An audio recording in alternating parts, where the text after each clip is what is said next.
Brewer Remodeling delivers quality work on time with a service-oriented attitude. Talk to Brewer Remodeling today. 317-852-5546. Tell them Tony Katz sent you. 317-852-5546. Brewer Remodeling, 852-5546, or online at Brewer. B-O-O-H-E-R. BrewerRemodeling.com. The popcorn moment. Let's go. It's a story you need to hear to believe.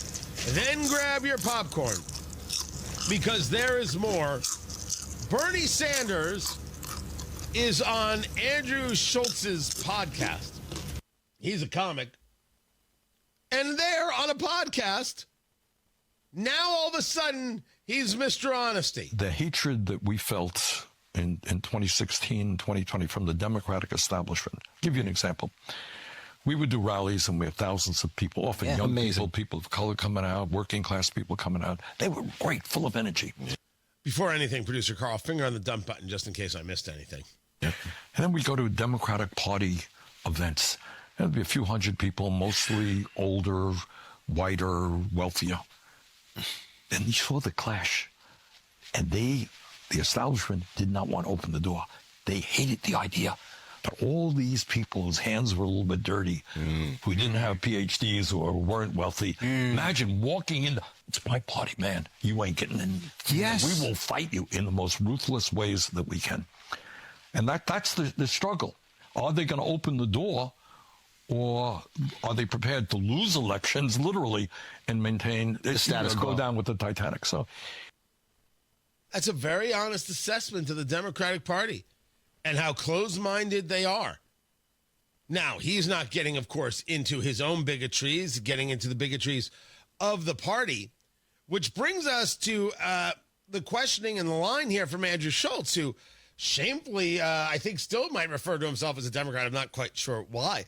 But it's at least engaging honestly here, and I should respect the honesty, and I do listen. And we felt that over the last 4 elections, Democrats, we felt that we didn't have a say on who could be president. We talk a lot about the Republicans being autocrats and oligarchs and taking over democracy, but from the Democrat perspective, and I'm a lifelong Democrat, I felt like the Democratic Party completely removed the democratic process from its constituents. And I think they need to have some accountability of that. no argument here. I donated for you. I mean, I wanted you to, like, 2016, I was like, this is going to happen. This guy's going to do it. And it felt like they stole it from me. And I'll be honest, it broke my heart when you supported them. Look, but you have, in the world that I live in, you got a choice. And I mean, a lot of people, including my wife, agree with you. But, you know, you're down to a choice. Is it going to be Hillary Clinton or is it going to be Donald Trump? Not a great choice. But it ended up being him anyway, so why don't we burn it down? Well, because it's easy to say burning it down means that children are not going to have, you know, food to eat, that the schools will deteriorate, people will not have health care. I got it. And I'm an elected official. I got to represent the people. That's fair. And I can't turn my back on. But then could we not also say, if ostensibly there hasn't been a fair primary for the Democrats since 2008, are they not also a threat to democracy? Yes. We often hear. Fair enough. That is, yeah, I'm not going to argue with that point. First, the admission that there hasn't been a fair primary. I think it was Hassan Minhaj who was asking, no, that wasn't. Oh, what is his name? Oh, it's killing me. It's another, I'll remember his name. I'll get it to you. Asking the question there at the end. There hasn't been an honest primary for the Democratic Party since 2008.